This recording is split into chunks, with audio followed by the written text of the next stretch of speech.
Have you ever wondered what secrets your neighbors might be hiding? When a community discovered the truth about the little girl who lived down the street, it shook them to their core. This is a tale of hidden abuse, quiet bravery, and the power of speaking up. In a quiet suburban neighborhood, where manicured lawns and friendly smiles were the norm, there stood a house that looked just like any other. But behind its walls, a young girl named Sarah lived a life far different from what anyone could imagine. Sarah was rarely seen outside.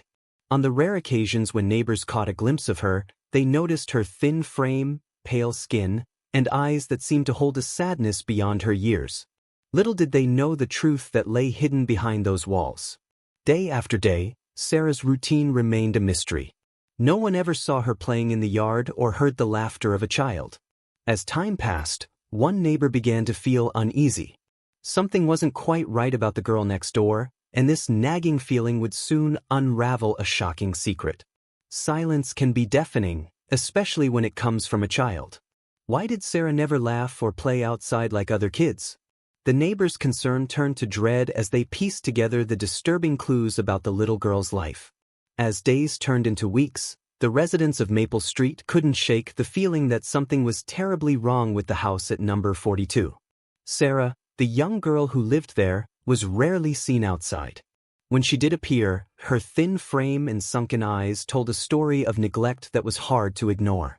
Mrs. Thompson, who lived next door, often saw Sarah peering out from behind a dirty blanket covering a broken window. The child's pale face and haunted expression tugged at her heart. She wondered why Sarah never joined the other children playing in the street or rode her bike on sunny afternoons. One day, while watering her flowers, Mrs. Thompson noticed Sarah quickly pull her sleeve down when she saw her looking. For a split second, Mrs. Thompson caught a glimpse of dark bruises on the girl's arm. Her stomach churned with worry. What could have caused those marks? Mr. Jenkins, who lived across the street, had his own concerns. He'd never seen Sarah's parents take her to school or pick her up. In fact, he rarely saw the parents at all. The house always seemed eerily quiet, except for occasional muffled sounds that he couldn't quite place. As autumn leaves began to fall, the neighbors started sharing their observations in hushed tones. Mrs. Thompson mentioned the bruises she'd seen. Mr. Jenkins spoke about the strange noises and the parents' absence. Others chimed in with their own unsettling experiences. Ms. Rodriguez, who lived 2 houses down, recalled a time when she was walking her dog late at night. As she passed Sarah's house, she heard soft crying coming from inside. The sound was so heartbreaking that she'd almost knocked on the door right then and there. But fear and uncertainty had held her back. The community's unease grew with each passing day. They began to piece together a troubling picture of Sarah's life. Why did she always wear long sleeves, even on hot days? Why did she flinch at sudden movements or loud noises?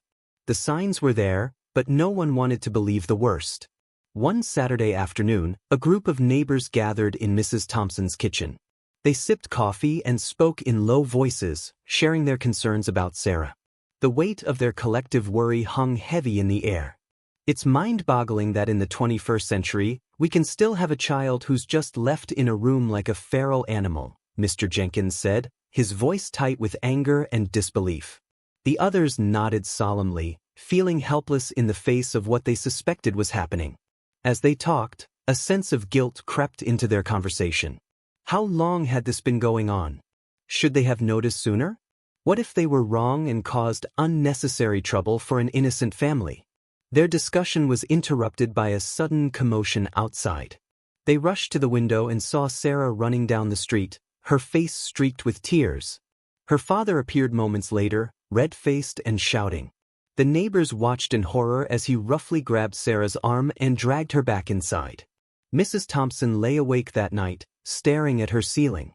She thought about all the times she'd seen Sarah looking sad and scared. She remembered the bruises, the flinching, the silence. With each passing moment, her resolve grew stronger. The morning sun cast long shadows across Maple Street, but the darkness inside number 42 felt heavier than ever. Mrs. Thompson sat at her kitchen table, hands wrapped around a cup of coffee that had long since gone cold. She couldn't shake the image of Sarah's terrified face from her mind. The bruises, the flinching, the silence, It all pointed to a truth too horrible to ignore. She picked up her phone, then set it down again. Her finger hovered over the numbers, but doubt crept in. What if she was wrong? What if she made things worse for Sarah? The weight of responsibility felt crushing. "We can't just stand by and do nothing," Mrs. Thompson said, her voice trembling with a mix of fear and determination. Mr. Jenkins ran a hand through his hair. "But what if we're wrong? What if we cause more trouble?" Their debate continued, voices rising and falling as they wrestled with their consciences. The fear of making false accusations weighed heavily on them. They knew the consequences could be severe if they were mistaken. As Mrs. Thompson reached for her phone again, a wave of relief washed over her husband. He knew they were doing the right thing. The call was brief but intense. Mrs. Thompson's voice shook as she explained their suspicions to the 911 operator. She described the bruises, the crying, the shouting, everything they had witnessed over the past months. The wait for help to arrive felt endless, but when the police car finally turned onto Maple Street, a collective sigh of relief rippled through the air.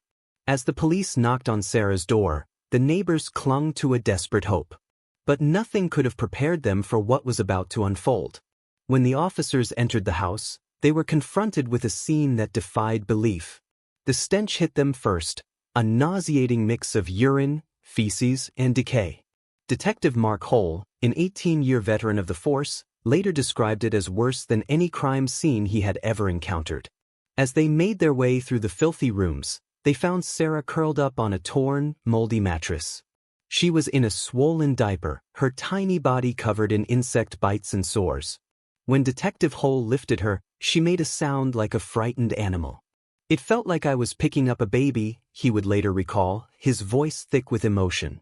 Outside, the neighbors watched in stunned silence as Sarah was carried from the house. Mrs. Thompson felt tears streaming down her face. All this time, while they had gone about their daily lives, this child had been suffering just feet away. Paramedics quickly assessed Sarah's condition. She was severely malnourished and anemic. They rushed her to Tampa General Hospital, where a team of doctors and nurses were waiting to begin treatment. As the ambulance sped away, the neighbors gathered closer, seeking comfort in each other's presence. At the hospital, the medical team was stunned by Sarah's condition. At almost 7 years old, she weighed only 46 pounds, less than half what a healthy child her age should weigh. Her tiny body was covered in insect bites and sores, a testament to the squalor she had endured. Dr. Kathleen Armstrong, a child psychologist who examined Sarah, was deeply shaken. "There was no light in her eyes, no response or recognition," she reported. "We saw a little girl who didn't even respond to hugs or affection." Sarah had been deprived of not just food and cleanliness but love and care. It was as if she had been frozen in time, her development arrested by the cruelty of her circumstances. The community that had once been oblivious to her suffering now rallied around her. Though they couldn't change the past, they had done something that mattered. They had spoken up. And because of that, Sarah now had a chance at life.